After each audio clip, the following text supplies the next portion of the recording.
నమస్తే. శ్రీ గురుభ్యో నమః. శ్రీమాత్రే నమః. ఆదిత్యాయ చ సోమాయ మంగళాయ బుధాయ గురు శుక్ర శనిభ్యే రాహవే కేతవే నమః. జపాకుస్మ సంకాశం కాశ్యపేయం మహాధృతిం తమోరిం సర్వపాపగ్నం ప్రణతోస్మి దివాకరం. గ్రహరాజు అయినటువంటి రవిరాజుకు నమస్కరిస్తూ మాస ఫలితాలు.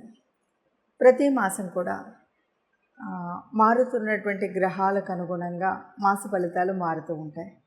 మరి ప్రతి మాసంలో మాస ఫలితాలు చెప్పుకోవాలా అంటే తప్పనిసరిగా చెప్పుకుంటే వచ్చేటువంటి మనం తీసుకునేటువంటి నిర్ణయాలు కానీ, చేయవలసినటువంటి పనులు కానీ, ఎలా చేయాలి, ఏ ప్రణాళికలు వేసుకోవాలి, ఏవి చేయకూడదు అనేటువంటి ఒక సరి అయిన దిశా నిర్దేశనం జరుగుతుంది. కాబట్టి మనం ప్రతి మాసంలో మాస ఫలితాలు, అలాగే పక్ష ఫలితాలు, వీలును బట్టి వార ఫలితాలు ఇలా చెప్పుకోవడం అనేటువంటిది జరుగుతుంది. గ్రహాలు అనేవి నిరంతరం నిత్యం కదిలేటువంటివి. ఆ గ్రహాల యొక్క కదలిక ఏదైతే ఉందో దాన్ని మనం గోచారం అంటున్నాం. గోచారం మూలంగా అంటే జన్మజాతకంలో మనకు గ్రహస్థితి ఎలా ఉన్నా ఈ మారుతున్నటువంటి గ్రహాలు భూమి మీద ఉన్నటువంటి మానవుల మీద చూపెట్టేటువంటి ప్రభావానికి తగినట్టుగా మనం ఎలా చేసుకోవాలి, ఏం చేసుకోవాలి అని చెప్పుకోవాలి. ఆ విధంగా చూస్తే మరి ఈ మే మాసం అంటే ఏప్రిల్ 2024 మే మాసంలో గ్రహస్థితి ఎలా ఉంది, దీనికి ముందుగా అసలు గ్రహాలు ఎలా ఉన్నాయి, ఒక్కొక్క గ్రహం ఎక్కడెక్కడ ఉపస్థితిలో ఉన్నాయి ఇది కనుక చూస్తే ముందుగా మేషరాశిలో రవి ఉన్నాడు, గురువు ఉన్నాడు మొట్టమొదటి రోజు. కానీ గురువు మొదటి రోజు అంటే 1వ తారీఖు సాయంత్రం నుండి అంటే మనం 2వ తారీఖు లెక్క వేసుకున్నా కూడా గురువు వృషభంలోకి మారుతున్నాడు. మరి ఉన్నటువంటి రవి మరి 14వ తారీఖు మళ్ళీ వృషభంలోకి మారుతాడు. ఇక శుక్రుడు అక్కడే ఉంటాడు. ఇది ముందుగా మేషరాశిలో కనిపించేటువంటి రాశి గ్రహాల యొక్క కూటమి. తర్వాత కన్యలో కేతువు, ఇంకా కుంభంలో శని కనిపిస్తాడు. ఇక దాటితే మీనరాశిలో కుజుడు, తర్వాత బుధుడు,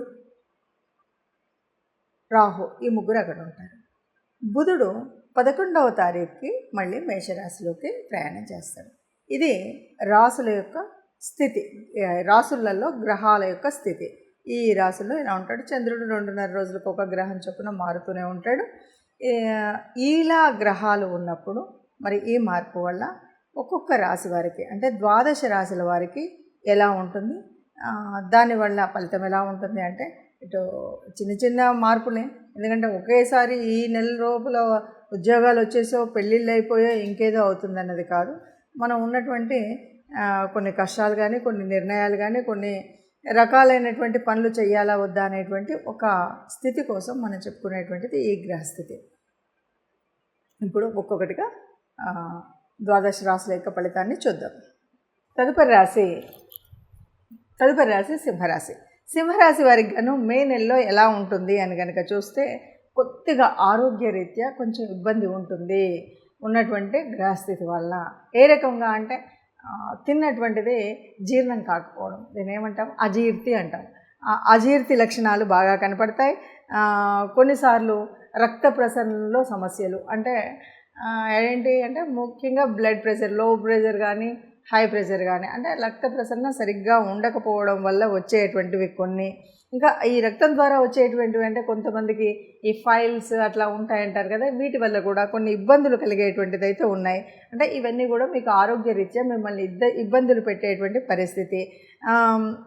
కొంత నిరుత్సాహం లేదా అసౌకర్యమైన అంటే నేను ఇది అనుకున్నాను, ఇది చేయలేకపోతున్నాను, ఇన్కన్వీనియంట్గా ఉంది, ఇలాంటివన్నీ కూడా మనకు మనసులో అంటే ఒకటి సింహరాశి వారికి మనం ముందు నుండి చూస్తే కూడా ఎవరు ఎక్కడున్నా కూడా ఈ సింహరాశి వారికి దాదాపుగా ఎప్పుడు అనుకున్నది అనుకున్నట్టుగా గట్టి పట్టుదలతో నిజానికి ఒక పని దూసుకు వెళ్ళే విధంగా చేయగలుగుతారు.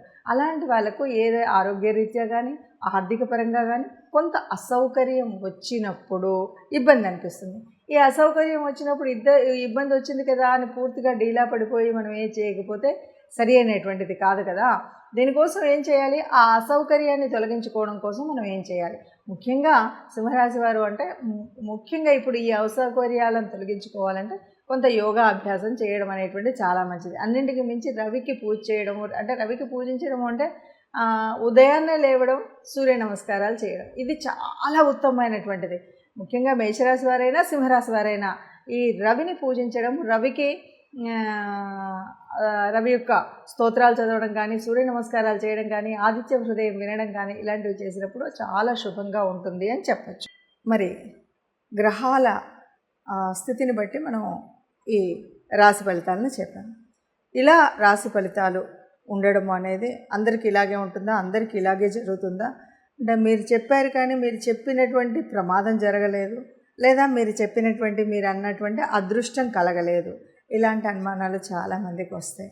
వీటన్నిటికీ పరిష్కారం ఏంటంటే, గోచారం అన్నది అందరికీ యాక్యురేట్ రిజల్ట్ ఇస్తుంది అన్నది కరెక్ట్ కాదు. మరి కరెక్ట్ కానప్పుడు ఎందుకు చెప్తున్నారు అనేటువంటి ప్రశ్న కూడా మీకు ఒకటి వస్తుంది. కరెక్ట్ కాదు అంటే ఉన్నటువంటి వాళ్ళకి చాలామందికి జాతకం తెలియకపోవచ్చు, అంటే జన్మజాతకం రాయించుకొని ఉండకపోవచ్చు. అలాంటి వాళ్ళకి దాదాపు అంటే కోటాను కోట్ల మంది ఉంటే అందులో ఒక 30-40% ఆఫ్ ద పీపుల్కి ఇది కనిపిస్తుంది. అంటే ఈ గ్రహం ఇక్కడ ఉన్నప్పుడు దీని ప్రభావం ఇలా ఉంటుంది అని.